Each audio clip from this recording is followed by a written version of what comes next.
cases arising in West Bengal, one must sit up, take notice, and take the requisite precautionary measures. We have with us Dr. Raja Dhar, who is the Director of Pulmonology at CK Birla Hospitals. Dr. Dhar, if you can tell us, you have been treating a lot of patients, and when it comes to, say, oxygen supply, when it comes to, say, pulse, can you tell us the basics that one should be aware of? I think we are in the middle of a deluge that humankind has never seen before. The last pandemic we had of similar proportions was back in 1918, where people died in the influenza pandemic. The problem today is that we have run out of doctors, other healthcare workers, oxygen, drugs, etc. People are also panicking all around, and hence the requirement to try and understand the importance of preventing disease. We have kept speaking about things like wearing a mask,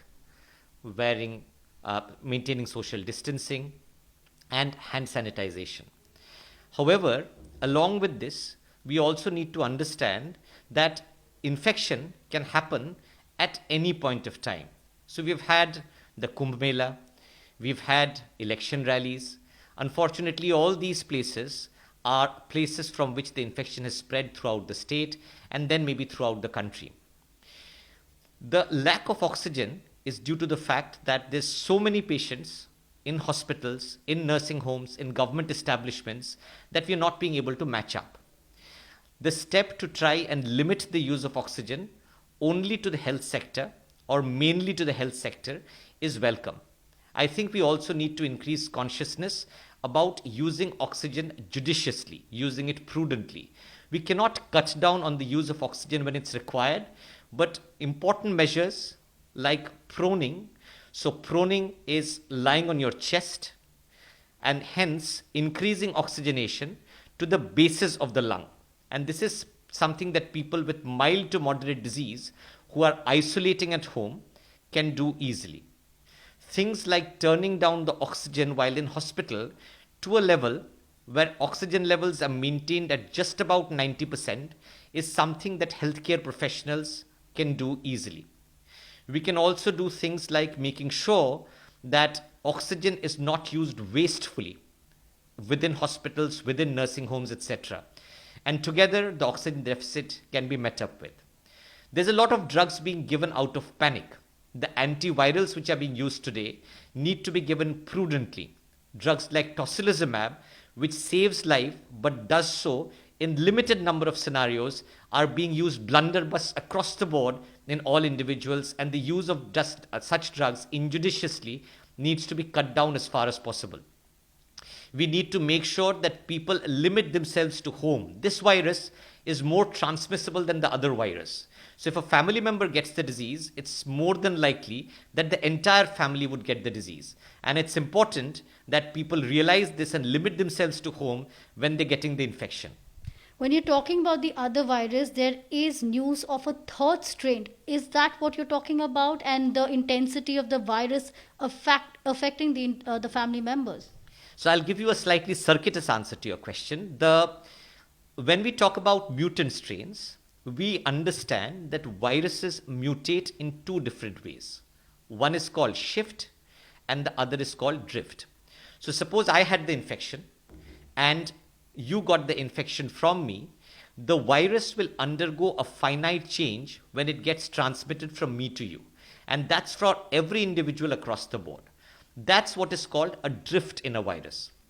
However, when people travel across borders, state borders, country borders, etc., the virus undergoes greater changes. This is what is called a shift. And that's how these mutant strain, you hear about the UK strain, you hear about the Brazilian strain, now you hear about the Bengal strain. These viruses mutate and create viruses which are similar mainly, but dissimilar in certain ways. The double mutant strain or the triple mutant strain actually indicates a greater shift in these viruses. However, natural infection, so if I had COVID, so I had COVID back in August, September. If I had COVID before, the natural infection will not give me protection against most of the mutant strains.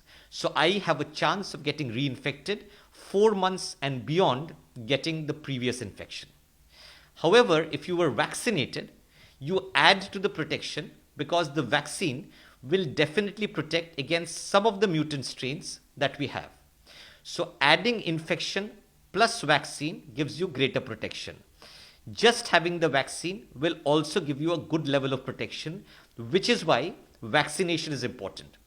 We don't have robust data about whether the triple mutant strain or the double mutant strain will protect or not, but it will do no harm, and it's important that every individual gets vaccinated irrespective of whether they've had the disease before or not. Dr. Dhar, I'm going to go to another question you had mentioned in your first answer about how doctors, there is a shortage of doctors, and you are in a PPE kit for hours on end. How difficult is it for a doctor who has already dealt with this in 2020, had COVID, and again dealing with the situation? Tell us something about that, because for people, they must know the importance of staying fit, importance of wearing the mask and keeping away from COVID. So it's very difficult. It's a challenge. So you're right. The first COVID case we had was back on 30th March 2020. And today it's 23rd of April. So we are well beyond 1 year. And I have done a COVID ward round daily, aside from the time when I was down with COVID myself. So the physical strain of having a PPE kit on, sweating underneath it, having your glasses clouded because of the sweat and not being able to see properly, the angst of the patient in that there is no physical proximity with the healthcare worker. So it's not just about doctors. The nurses are with the patient for far longer as compared to what doctors are. The housekeeping staff. So for all of them to overcome their challenge of fear and going near the patient and dealing with that fear are all challenges that we have faced. I think what's important, what's a model that we can replicate from the UK, for instance, is for all healthcare workers to come together, doctors to come together in this pandemic. So I've had my ophthalmology colleagues, my gastro colleagues, my neuro colleagues, all joining hands on the wards, helping doctors from pulmonology, intensive care and medicine to look after patients with COVID. And their model is something we should be able to emulate.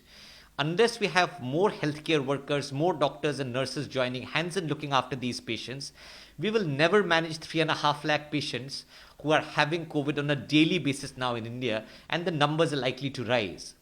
There have been deaths among doctors, numerous doctors. The nurses have died looking after patients with COVID. And I think people have to realize that there will be some sort of a burnout phenomenon in these doctors at some point of time, unless they can also take breaks. And they will only be able to take breaks if other doctors, other healthcare workers pitch in and help. And the community have to be understanding of healthcare workers, the angst and pain that they are going through in their personal lives if we are to carry forward this war against the pandemic.